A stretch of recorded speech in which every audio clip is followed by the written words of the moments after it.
scleral lens application, the technology behind it is growing every day. So we're in a position where it's become the primary modality for correction of the irregular cornea, and it's increasing in its use for dry eye disease. In today's workshop, scleral lenses, taking it to the next level, advanced scleral lenses, you'll learn from the experts, including Drs. Elise Kramer, Rob Hensley, Sheila Morrison, and Dan Fuller, how to carefully evaluate and utilize the most up-to-date designs in your practice, such that you can not only take scleral lenses to the next level, but you can increase patient success as well. So we hope to see you at this advanced scleral lens workshop. Okay, we're going to go ahead and get started. I'm Dan Fuller. I'm the current Vice President of the Scleral Lens Education Society, and the position I really want is past president. So these are obviously very challenging times. Let's check and see if our audience response system is working. How many people are tired of COVID, the pandemic? Okay, looks like our high-tech, sophisticated system is working. I did want to thank those people that made it possible for us to be here. That's the organizers of GSLS every year. They do a fantastic job, and it's nice to be back after the hiatus for the pandemic. And also, I'd like to acknowledge the equipment manufacturers that provided us with our equipment today. The Elite Surface Profiler, and also Strike for loading the video slit lamps that we're going to use a little bit later in the presentation. None of the products that we talked about in the presentation are products that we have any particular interest in, and don't want to misconstrue things as an individual endorsement, because they're all fabulous manufacturers, but there are a lot of standalone one-off technologies that we're going to talk about today as we help you understand how to fit scleral lenses and hopefully increase your sophistication with that. I'm going to turn this over now to Elise Kramer, and she's going to coordinate things from here. So thank you for coming in. Good evening, everyone. Thank you for being here. I'm Elise Kramer. I'm the Public Education Chair for the Scleral Lens Education Society. And tonight we're going to be doing this advanced workshop. It's going to be an interactive demonstration, so please participate. We definitely want you guys and want your input.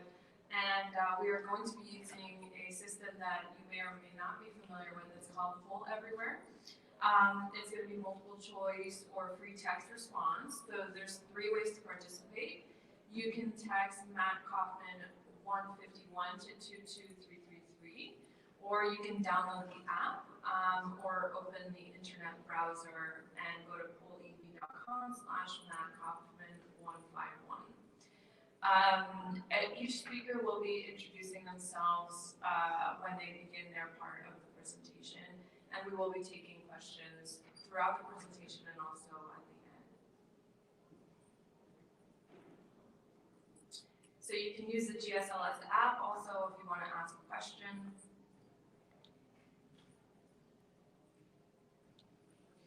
And this is a little bit about the board members who will be participating in this presentation. We've got Dan Fuller, as you know, the Vice President, Robert Ensley, the Treasurer, Sheila Morrison, the Fellowship Chair, and myself, Public Education Chair. So what state/country are you traveling from? Please connect. Again, pollev.com/mattkaufman151, or you can text Matt Kaufman 151 to 22333. So we've got Virginia, Pennsylvania, Louisiana, Colorado, Florida. I'm from Florida, yeah. Washington, New York. So most people from the States.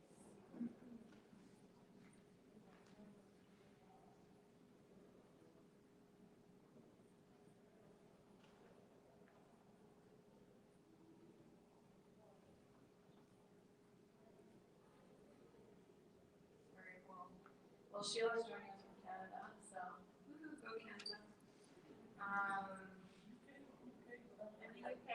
UK, all right, awesome. Great. All right, well, how would would you describe yourself as a scleral lens fitter? So this is helpful for us to know because we want to know how much experience you have. This is going to gauge a little bit how advanced we go and how basic we go in this presentation. So if you ever fit scleral lenses, novice fitter, intermediate fitter, do you consider yourself advanced?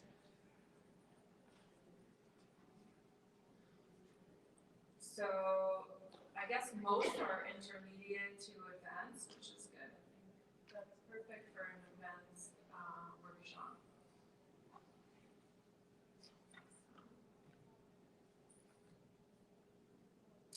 All right, well, how many scleral lens fits do you typically have in a month in your existing? So this could be a refit if it's an existing patient, or it could be a new patient. I don't know if this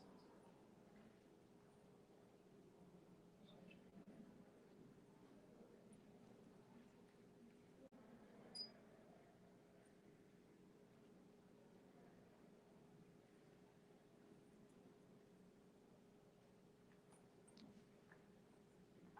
There we go.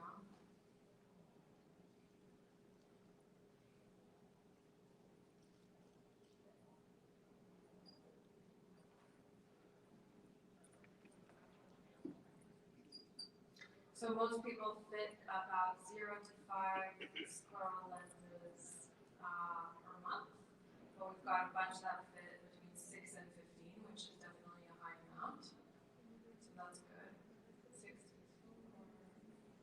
16 to 25. Cool. What is your biggest dilemma when fitting scleral lenses? Is it initial scleral lens fitting? Is it modifying scleral lens parameters to fit with it? Billing and coding. Yeah. Managing scleral lens complications, billing and coding, managing underlying ocular pathology, practice management, scheduling, share time, staff training. So staff training is a big one. The complications too.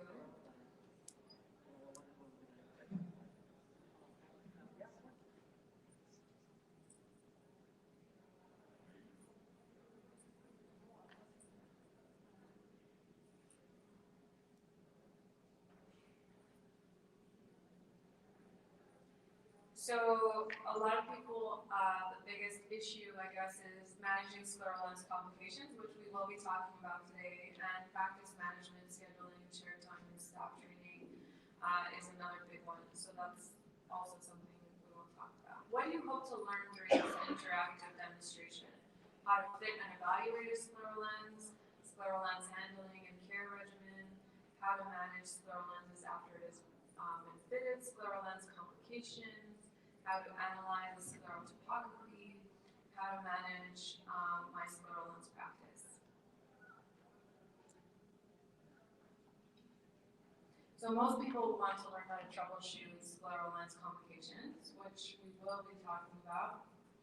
We're going to be doing demonstrations. We've got slit lamp there as well. And, there's a lot of new technology available that we'll be talking about. We talk about scleral lens or scleral topography for probolometry. There's also companies that now do genetic testing for keratoconus. So that there's always new developments. There's higher order operations that are in the works, and toric peripheral curves, toric haptics, quadrant-specific lenses. So there's always new things to learn about in scleral lens, in the scleral lens space, and we always are at the forefront of education and technology. And so we'll definitely be talking about complications as well as new technologies.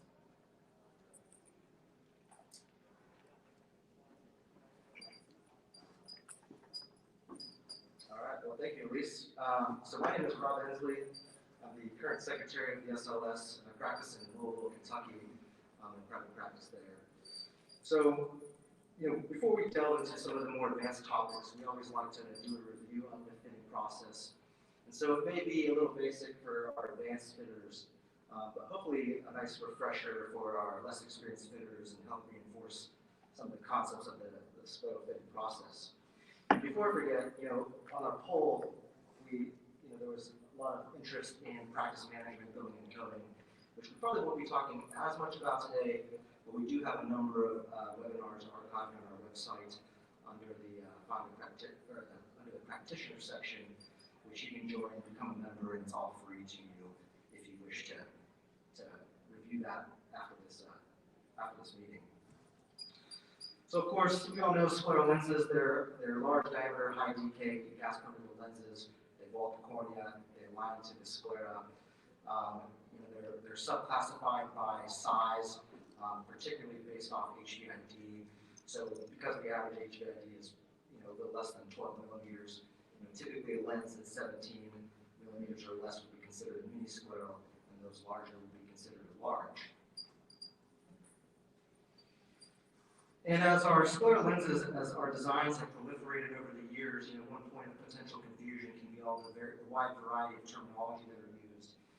Haptic zones, alignment zones, scleral landing zones, peripheral curves.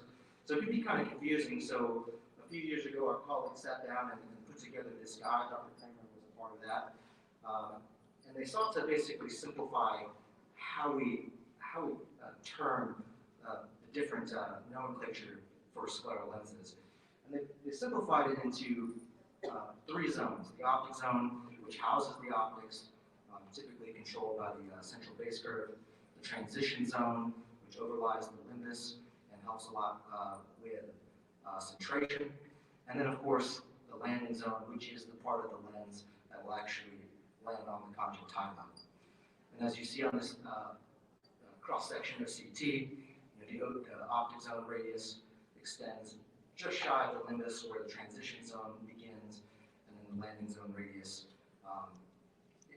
lands there on the conjunctiva. And of course, all the labs and designs have their different nomenclature that we still have to keep track of.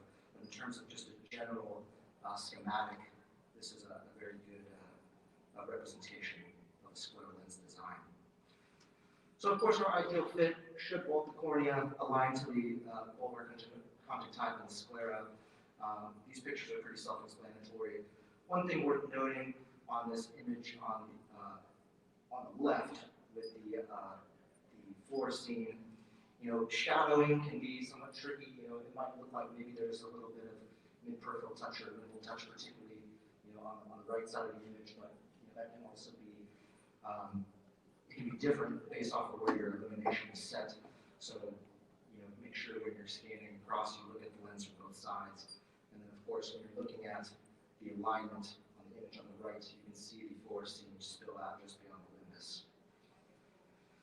And then of course, an optic section, we should have, in a perfect world, even clearance across the whole cornea, usually roughly a 1-to-1 ratio.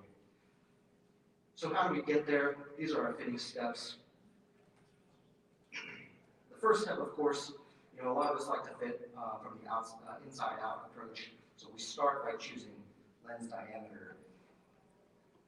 And of course, a small lens or insufficient size is going to be quite uncomfortable. You're probably going to land on the limbus. You're going to end up with a whole bunch of problems. But mainly, it's probably not going to feel great to the patient. We have a little more leeway for larger lenses.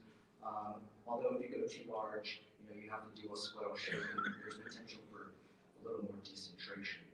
But diameter is our first parameter that we will choose from. And when we have externs in our office, and Dan, you might agree with your students, one of the big questions is, well, what do I start with? What lens do I choose? What design? What diameter? And so there's a few ways you can kind of collect some data to help you choose that. First off, we acquire topography and keratometry readings. That may not play as huge a role in fitting an initial lens, probably more so for long-term management of the corneal condition, billing and coding aspect, but it can be useful. The big one, as we discussed earlier, was HVID, our visible iris diameter, which you can use an HVID ruler like shown on that image, or you can use your topographer and kind of use the annotation ruler and measure it from there. We also kind of like to look at the corneal profile. Are you prolate or are you ovulate? And so, the best way for that is sometimes just looking at the cornea from the side. It's a real steep, ptatic cornea, you may need to go larger diameter to make sure you've vaulted over it. And then, of course, if you're a very flat, post-refractive surgery or graft patient, sometimes you can even appreciate that from the side view. But that'll help you choose your initial lens. Pupil fissure size, obviously, if it's a really tight lid, you may have a harder time